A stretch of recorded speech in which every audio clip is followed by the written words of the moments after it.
1998ல என்னுடைய வாழ்க்கையில நடந்த உண்மையான சம்பவம். அப்ப நான் 6வது படிச்சுட்டு இருந்தேங்க. அந்த டைம்ல வந்து எனக்கு வந்து ஸ்கூல் வந்து பார்த்தீங்கன்னா, நெறைய வந்து கட் அடிச்சேன்.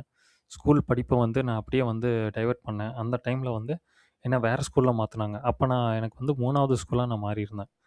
அப்ப வந்து 8வது 7வது வந்து ஜாயின் பண்ணேன். 8வது வந்து படிச்சேன். அதில 2 வருஷம் ஃபெயில் ஆனேன். அந்த டைம்ல தான் என்னுடைய அப்பா வந்து 2000 வருஷத்துல இறந்தாரு. ஆகஸ்ட் மாசம் 30ஆம் தேதி. அந்த பீரியட்ல பார்த்தீங்கன்னா, நான் வந்து சரியா படிக்கல. ரொம்பவும் வந்து பின்தங்கியிருந்தேன். ஃபெயில் ஆனேன். 2 தடவ ஃபெயில் ஆயிருக்கேன் 8வதுல. ஏன்னா, அந்த ஸ்கூல் மெட்ரிகுலேஷன்லேருந்து ஸ்டேட் போர்ட் மாத்துன உடனே அந்த ஃப்ரெண்ட்ஸ் சர்க்கிள் வந்து பார்த்தீங்கன்னா, கொஞ்சம் ரொம்ப மோசமா இருந்ததுனால, என்னுடைய படிப்பு வந்து பாதிக்கப்பட்டது. 2 தடவ ஃபெயில் ஆனேன். என்னுடைய அப்பாவும் அந்த டைம்ல தவறுனதுனால, எனக்கு என்ன பண்றதுன்னே தெரியல. அந்த டைம்ல வந்து எனக்கு வந்து ஒரு ஆசை இருந்தது. நம்ப ஃபர்ஸ்ட் ரேங்க் வாங்கி நம்ம அப்பாகிட்ட காட்டணும் அப்படிங்கிற மாரிலாம் எனக்கு வந்து எங்க அப்பா இருக்கும்போதே ஆசை இருந்தது. ஆனா, அத வந்து நான் எக்ஸிக்யூட் பண்ணல. ஏன்னா, அந்த சூழ்நிலைய வந்து நான் உருவாக்கல. என்னுடைய ஆழ்மனதில அது நினைக்கல. சும்மா மேலோட்டமா தான் எண்ணங்கள்ல வந்து இருந்தது. அதுக்கப்புறம் எங்க அப்பா இறந்ததுக்கப்புறம் தான் வந்து, எங்க அப்பாகிட்ட காட்டணும் அப்படிங்கிற அந்த ஒரு ஆசைய வந்து என்னுடைய ஆழ்மனதில பதிய வச்சேன். இந்த பிரபஞ்சம் வந்து நம்ம ஆழ்மனதில எது பதிய வைக்கிறோமோ, அத நடத்தி காட்டுங்கிறதுக்கு ஒரு குட் எக்ஸாம்பிள் என்னோட லைஃப்ல நான் படிக்கும்போதே நடந்தது. இன்னைக்கு நான் ரீகால் பண்ணி பார்க்கறதுனால தான், இத நான் உங்களுக்கு என்னுடைய கதைய நான் சொல்லிட்டுருக்கேன். என்னோட லைஃப்ல நடந்த மிராக்கிள சொல்லிட்டுருந்தேன். அப்போ வந்து நான் குவார்டர் பாஸ் பண்றதே ரொம்ப சிரமமான இருந்த டைம்ல, 8வது ஃபெயில் ஆகி, வேற ஒரு புது செட் வந்து எனக்கு வந்து புது ஃப்ரெண்ட்ஸ் கிடைச்சாங்க. ஸோ, அதில செலக்டிவா நல்லா படிக்கிற ஃப்ரெண்ட்ஸ் வந்து எனக்கு ரொம்ப ஃப்ரெண்ட்ஸ் ஆனாங்க. இன்னைக்கு அவர் வந்து லண்டன்லலாம் படிச்சுட்டு, இன்னைக்கு திருச்சியில ஒரு ஐயரா இருக்காரு. அவர் பேர் வந்து வீரராகவன்னு. அவர் நல்லா படிப்பாரு. அவர்கிட்ட ரொம்ப அட்டாச்மெண்ட்டா இருந்தேன். ஸோ, அவர்கிட்ட இருந்து நெறைய விஷயங்கள் கத்துக்கிட்டேன். எப்படி வந்து நல்லா படிக்கணும் அப்படிங்கிற ட்ரிக்ஸ் எல்லாம் கத்துக்கிட்டேன். 10ல நான் வந்து ஃபர்ஸ்ட்டு 10 ரேங்க்குக்குள்ள வந்தேன். +1ல ஃபர்ஸ்ட் ரேங்க் எடுத்தேன். +2ல என்னுடைய கிளாஸ்லயே நான் தான் ஃபர்ஸ்ட்டு. ஹையஸ்ட் மார்க்கு 1200க்கு 976 சம்திங் எடுத்தேன். ஸோ, கிளாஸ்லயே நான் தான் ஃபர்ஸ்ட்டு. இதெல்லாம் வந்து காரணம் பார்த்தீங்கன்னா, என்னுடைய ஆழ்மனதில அப்பயே வந்து நான் நெனச்சேன். அதாவது அ எங்க அப்பா இறந்ததுக்கு அப்புறம் தான் இது நடந்தது. எங்க அப்பா இருக்கும்போது நான் அந்த அளவுக்கு படிப்புல கவனம் செலுத்தல. அதற்குண்டான நண்பர்களோ, வட்டாரமோ இல்ல. நான் ஆழ்மனதில என்னைக்கு நெனைக்க ஆரம்பிச்சேனோ, நம்ம நல்லா படிக்கணும், நம்ம அப்பா ஆசைப்பட்ட மாரி இருக்கணும் அப்படின்னு நெனச்சேனோ, அந்த ஆழ்மனது தான் நெறைய மாற்றங்கள குடுத்தது. மிராக்கிள குடுத்தது. அதாவது அந்த நெகட்டிவ் பீப்பிள்ஸ் அதாவது நான் ஃபெயில் ஆயிட்டேன் அப்படின்னு ஃபெயில் ஆயிட்டேங்கிறது நமக்கு தோல்வி மாரி தான். அது நெகட்டிவ் மாரி தான். அந்த நெகட்டிவே வந்து ஒரு பாசிட்டிவ் சேஞ்சுக்காக தான் நடந்திருக்கிறது அப்படிங்கிறத தான் இந்த இடத்துல நான் பதிய வைக்கிறேன்.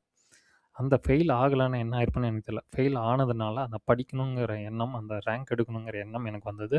அதற்குண்டான ஃப்ரெண்ட்ஸ் சர்க்கிள் வந்து அமைஞ்சது. நல்ல நண்பர்கள் அமைஞ்சாங்க. நல்ல வாத்தியார் அமைஞ்சாரு. எல்லாமே அப்படியே ஒரு மிராக்கிள் மாரி ஆனதுங்க. இதுதாங்க பிரபஞ்சம் நமக்கு கொடுக்கிற கொடுக்கிற ஒரு அற்புதம்னு சொல்லலாம். இத வந்து நம்ம சின்ன வயசுலயே நமக்கு நெறைய நடந்திருக்கும். நீங்க ஜஸ்ட் அப்படியே ஒரு 20 வருஷம், 25 வருஷம் கொஞ்சம் பின்னாடி போய் பாருங்க. சில தடங்கல்கள், சில தடைகள், சில ஏமாற்றங்கள், சில தோல்விகள், சில அவமானங்கள் இது எல்லாம் நடந்தது பார்த்தீங்கன்னா, ஒரு நல்ல விஷயத்துக்காக தான் இருக்கும். நம்மளுடைய லைஃப்ப வந்து இது உனக்கான லைஃப் இல்லடா! நீ வந்து இந்த மாரி மாறுனா மட்டும் தான் நீ வந்து ஆ முன்னேற்றம் கிடைக்கும் அப்படிங்கிறத உணர்த்துறதுக்கு இந்த பிரபஞ்சம் நடத்துகிற ஒரு சின்ன விளையாட்டுங்க. ஸோ இந்த மாரி நம்ம நம்பிக்கையா இருக்கும் பட்சத்தில அந்த வைப்ரேஷன் நம்ம எப்படியும் பண்ணிருவோம் அப்படிங்கிற அந்த விடாமுயற்சியோட இருக்கும்போது, கண்டிப்பா வந்து இந்த பிரபஞ்சம் வந்து அதற்குண்டான மாற்றங்கள நமக்கு கொடுக்கும். மாற்றங்கள் தானே எல்லாத்துக்கும் காரணம். மாற்றம் ஒன்று தான் மாறாதுன்னு சொல்றாங்கல்ல. அதெல்லாம் உண்மதாங்க. இந்த மாரி அந்த டைம்ல வந்து எனக்கு நடந்த விஷயம், எனக்கு வந்து +2ல வந்து கிளாஸ் ஃபர்ஸ்ட்டு வர்ற அளவுக்கு எனக்கு கிடைச்சதுங்கிறது, இதுதான் வந்து பிரபஞ்சம் எனக்கு குடுத்த முதல் முதல் அ பரிசு அப்படின்னு தான் நான் சொல்லுவேன். ஸோ, அதுக்கப்புறம் தான் வந்து அதுக்கேத்த மாரியே நம்ம என்னென்ன ஆசைப்படுறோமோ, அதெல்லாம் ஒவ்வொன்னா மாறிட்டே வருது. ஸோ, இந்த மாரி தான் பிரபஞ்சம் வந்து நமக்கு கேட்கறத தெளிவா நம்ம ஆழ்மனதில கேட்கும்போது மட்டும் தான், அது கண்டிப்பா அதற்குண்டான மாற்றங்கள் செய்யும். இதை வந்து நீங்க நல்லா அத புரிஞ்சுக்கணும். இத புரிஞ்சு தான் வந்து நீங்க ஆழ்மனதில நினைக்கும்போது மட்டும் தான், அது வந்து உங்களுக்கு நெகட்டிவ் வந்தாலும், அந்த நெகட்டிவ்லேருந்து ஒரு பாசிட்டிவ் வரும். எடுத்தோனே உங்களுக்கு பாசிட்டிவ் வருமா? பிரபஞ்சம் கேட்டத குடுத்துருமான்னா, கண்டிப்பா அந்த மாரிலாம் குடுக்கவே குடுக்காதுங்க. அதுக்கேத்த மாரி உங்கள அலைன்மென்ட் பண்ணுங்க. உங்களுக்கு வந்து லேர்னிங் குடுக்கும். நீங்க வந்து இப்படி இருக்கக்கூடாது. இப்படி இருந்தா தான் உங்களுக்கு கிடைக்கும் அப்படிங்கிறதுக்காக, அது வந்து உங்களுக்கு அதுக்கேத்த மாரி மாத்தும். அதற்குண்டான நண்பர்கள், உறவினர்கள், ஆ இந்த மாரி சர்க்கிள்ஸ் நீங்க பார்க்கக்கூடிய, சந்திக்கக்கூடிய நபர்கள் எல்லாத்தையும் அதாவது நெகட்டிவா யார் இருக்காங்களோ அதெல்லாம் தூக்கி தள்ளிரும். கட் பண்ணிரும். அதுக்கப்புறம் அதுக்குண்டான பாசிட்டிவான ரிசல்ட் குடுக்கறதுக்கு யார் யார் உங்களுக்கு வேணுமோ அதனுடைய புது அறிமுகம் வந்து உங்களுக்கு கிடைக்கும். அந்த அந்த அறிமுகம் மூலம் நீங்க வந்து மேல மேல வளர்ச்சி பாதையை நோக்கி உங்களோட ஆசையை நோக்கி வந்து இந்த பிரபஞ்சம் ஈர்த்து உங்கள கூட்டிச் செல்லும். இதுதான் பிரபஞ்ச ஈர்ப்பு விதி செயல்படும் விதம். நாம ஆழ்மனதில நெனைக்கிற ஒவ்வொன்னையும் அதே இப்ப நம்ம நெனச்சுட்டு அப்படியே உட்டுறணும் அவ்வளோதான். திரும்ப திரும்ப அதையே வந்து திங்க் பண்ணிட்டு இருக்கணும் அப்படிங்கிறதெல்லாம் கிடையாது. ஒரு தடவ நம்ம ஆழ்மனதில ஒரு சின்ன விதைய விதைச்சிட்டோம்னா, அத மறந்துறணும் அவ்வளோதான். அப்படியே உட்டுறணும். அதையே திங்க் பண்ணிட்டு இருக்கக்கூடாது. அது என்ன ஆகும்னா கொஞ்சம் கொஞ்சமா வளரும். அதாவது வளரும்னா எப்படின்னா, நம்மளுடைய அந்த சர்க்கிள் அப்படியே சேஞ்ச் ஆகும். நம்மளுடைய செயல், ஆக்டிவிட்டீஸ் எல்லாமே நம்மள சிந்தனை எல்லாமே வந்து மாறும். இந்த மாற்றம் தான் நம்மள வந்து மாத்தும். இந்த மாரி படிப்படியா ஒவ்வொரு கட்டத்திலயும் நம்ம வந்து என்ன ஆக்கப்பூர்வமா நெனைக்கிறோமோ, அந்த பிரபஞ்சம் வந்து ஆக்கப்பூர்வமான வழியில நம்மள கூட்டிச் செல்லும். இதுவே நம்ம தப்பா வந்து விதைச்சோம்னா, தப்பான அறுவடை தான் நம்ம செய்யணும். ஸோ, அதுக்கு தான் நல்லத நெனைக்கணும், நல்லதா பேசணும் அப்படின்னு சொல்றாங்க. ஸோ, பாசிட்டிவா இருந்துட்டா மட்டும் எல்லாமே பாசிட்டிவா நடந்துருமான்லாம் கண்டிப்பா நடக்கவே நடக்காது. என்னுடைய லைஃப்ல நான் பாசிட்டிவா திங்க் பண்ணி கூட நெறைய நெகட்டிவ்ஸ் நடந்தது. பின்னாடி போய் ரிசர்ச் பண்ணி பார்க்கும்போது தான், அந்த நெகட்டிவ் வந்து நமக்கு பாசிட்டிவா மாத்தக்கூடிய அந்த தருணத்த, அந்த லேர்னிங்க, அந்த பாடத்த குடுத்துருக்கு அப்படிங்கிறத நம்ம வந்து புரிஞ்சிக்க முடியும். ஸோ, இத ஒவ்வொருத்தரும் நீங்க இந்த மாரி பிரபஞ்சத்த ஈர்ப்பு விதிய பத்தி நீங்க வந்து உங்க லைஃப்ல அப்ளை பண்றப்ப, இதெல்லாம் கொஞ்சம் வந்து இந்த ரிசர்ச் பண்ணி பாருங்க. நமக்கு வந்து இந்த மாரி கேட்டுருக்கோம். என்னடா நமக்கு இப்படி நடக்குது அப்படின்லாம் திங்க் பண்ணாம, அது ஏன் நடந்தது? அது என்ன சொல்ல வருது? அப்படிங்கிற ஆங்கிள்ல நீங்க யோசிச்சீங்கன்னா, உங்களுக்கு உண்மை புரிய வரும். இதுதாங்க பிரபஞ்சத்தோட அருமையான ஈர்ப்பு விதி. இந்த மாரி நெறைய கதைகள் என்னோட லைஃப்ல நடந்திருக்கு. தொடர்ந்து நம்ம சேனல் ஃபாலோ மீ தின சேனல ஃபாலோ பண்ணுங்க. சப்ஸ்கிரைப் பண்ணுங்க. கண்டிப்பா இந்த உணர்வுபூர்வமான விஷயம் வந்து உங்களுடைய ஈர்ப்பு விதிக்கு நீங்க பயன்படுத்தும்போது, உங்களுக்கு ஒரு குட் எக்ஸாம்பிளா இருக்கும். அத வந்து நீங்க வந்து பயன்படுத்திக்கலாம். ஸோ, இதுக்காக வந்து நான் தனியா கோர்ஸ் எல்லாம் வாங்கி நீங்கலாம் மக்கப் பண்ணி இந்த அஃபர்மேஷன், லா ஆஃப் அட்ராக்ஷன், ஈர்ப்பு விதி இதுக்கெல்லாம் வந்து இந்த ஃபார்முலா, அந்த ஃபார்முலா மெத்தட்லாம் யூஸ் பண்ணணும்னு கிடையவே கிடையாதுங்க. நீங்க வந்து சாதாரணமாவே வந்து இத வந்து ஈஸியா வந்து அண்டர்ஸ்டாண்ட் பண்ணிக்கலாம். என்னுடைய கதைய நீங்க கேட்டாலே இதிலேருந்தே உங்களுக்கு வந்து நெறைய எக்ஸ்பீரியன்ஸ் கிடைக்கும். ஸோ, இதுக்கு பிரபஞ்சக்கிட்ட எப்படி கேட்கறது அப்படின்லாம் வந்து அதுக்கெல்லாம் ஃபார்முலாஸ்லாம் எதுவும் கிடையாதுங்க. நாம வந்து இதுக்கு இன்னொரு முக்கியமான விஷயம் என்னன்னா, தியானம் அப்படிங்கிற ஒண்ணு வந்து முக்கியமா நீங்க கத்துக்கிட்டீங்கன்னா, பிரபஞ்ச ஈர்ப்பு விதி ரொம்ப சுலபமா வேலை செய்யும். தியானம்னா ஒண்ணு மூச்ச இழுத்து அப்படியே ப 10 செகண்ட் எடுத்து வச்சு விடுறது அந்த மாரிலாம் கிடையாது. சிம்பிளா சப்பளங்கால் போட்டு உட்காருங்க. கண்ண மூடுங்க. உங்க மூச்சு பிரீத் இன், பிரீத் அவுட். நம்ம ரஜினி சார் கூட ஒரு ஸ்பீச்ல சொல்லியிருப்பாரு. அந்த பாபா இத பத்தி சொல்லியிருப்பாரு. பிரீத் இன், பிரீத் அவுட் அவ்வளோதாங்க. இந்த சிம்பிளா அந்த பிரீத் இன், பிரீத் அவுட் பண்றப்ப அந்த மூச்ச வந்து கவனிங்க. அந்த உங்களுடைய கவனம்னா அதுல இருந்தா போதும். ஒரு நாளைக்கு மினிமம் 20 நிமிஷம், மேக்ஸிமம் 40 நிமிஷம். இது பண்ணாலே போதுங்க. உங்களோட இன்ட்யூஷன், உங்களுடைய உள்ளுணர்வே உங்கள வந்து மாத்தும். நீங்க எந்த மாரி நினைக்கிறீங்களோ, எந்த மாரி வேணும்னு நீங்க தெளிவா பிரபஞ்சங்கிட்ட நீங்க தியானம் பண்றப்பயே முன்னாடியே கண்ண மூடிட்டு, நீங்க எனக்கு இந்த மாரிலாம் வேணும் அப்படின்னு தெளிவா கேட்கணும். தெளிவா கேட்டதுக்கப்புறம், அத ஆல்ரெடி வந்து உங்களுக்கு இருந்தா எப்படி ஃபீல் பண்ணீங்களோ, அந்த வைப்ரேஷன் அந்த சந்தோஷமான மனநிலைய காட்டுங்க. இமேஜினேஷன் பண்ணி பாருங்க. ஆல்ரெடி நடந்துட்ட மாரி நீங்க வந்து திங்க் பண்ணுங்க. அவ்வளோதான்.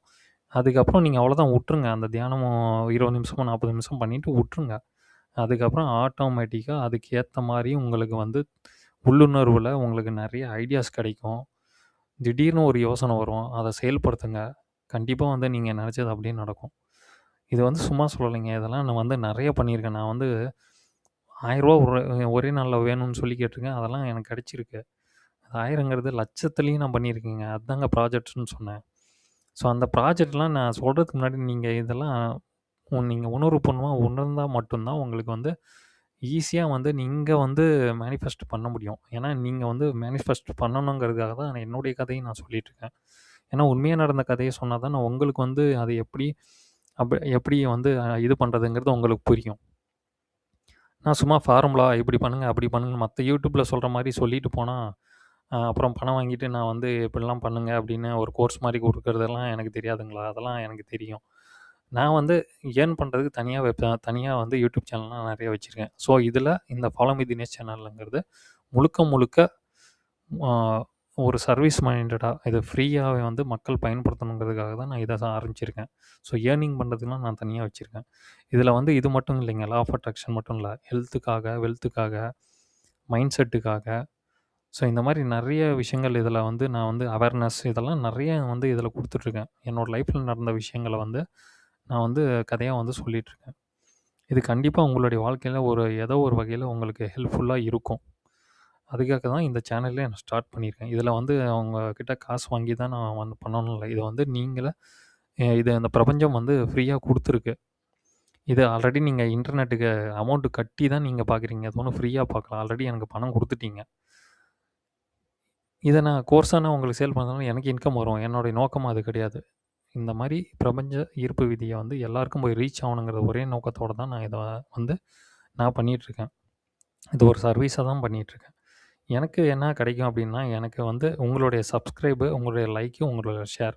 இது மட்டும் தாங்க. இதுக்காக உங்ககிட்ட நான் எந்த காசும் கேட்க போறதில்ல. ஆல்ரெடி நீங்க வந்து இன்டர்நெட்டுக்கு, மொபைலுக்கெல்லாம் பே பண்ணி தான் வாங்கியிருக்கீங்க. அதுவே எனக்கு போதும். உங்களுடைய அன்பும், ஆதரவும் இருந்தா எனக்கு போதும். YouTube எனக்கு வந்து இன்கம் குடுக்கும். ஏன்னா, இந்த பிரபஞ்சம் பத்தி சொல்றப்ப, பிரபஞ்சம் வந்து எப்பயுமே நம்ம சுயநலத்துக்காக பயன்படுத்தக்கூடாதுங்கிறது தான் என்னுடைய முக்கியமான குறிக்கோள். இத வந்து எல்லாரும் தெரிஞ்சுக்கணுங்கிறதுக்காக தான் நான் இதில பண்ணிக்கிறேன். எல்லாருமே YouTubeல நெறைய மத்த சேனல்ல பார்த்தீங்கன்னா, அத ஒரு கோர்ஸா கண்டக்ட் பண்ணி அமௌண்ட்லாம் வாங்குறாங்க. எனக்கு அதில விருப்பமே கிடையாதுங்க. என்னுடைய நோக்கமே அது கிடையாது. நம்ம பிரபஞ்சத்த ரீச் பண்ணணும் நெறைய பேத்துக்கு. ஏன்னா, என்னுடைய பிரபஞ்சம் வந்து எனக்கு ஹெல்த் இஷ்யூஸ் குடுத்து தான் எனக்கு பிடிக்காத ஒரு வேலை இருந்து என்னை வெளியில கொண்டு வந்து, இன்னைக்கு எனக்கு புடிச்ச வேலையில நான் என்ன நெனைச்சேனோ அந்த மாரி வாழ்க்கைய எனக்கு குடுத்துருக்கு. ஸோ இது வந்து எல்லாருக்கும் ஒரு ரீச் ஆகணுங்கிறதுக்காக தான் நான் பண்ணிட்டுருக்கேன். முடிஞ்ச வரைக்கும் இத வந்து நீங்க சப்ஸ்கிரைப் பண்ணி ஷேர் பண்ணுங்க நெறைய பேத்துக்கு. ரொம்ப பயனுள்ளதா இருக்கும். இந்த பிரபஞ்சம் எனக்கு கொடுக்கும். ஏன்னா நான் வந்து என்னைக்கும் பணத்த தேடி போறதில்ல. அத வந்து ஸ்டாப் பண்ணிட்டேன். ஸ்டாப் பண்ணி 3 வருஷம் ஆகுது. பணம் என்ன தேடி வருது. ஏன்னா நான் பிரபஞ்சத்த நம்புறேன். பிரபஞ்சத்த முழுமையா நம்புறேன்.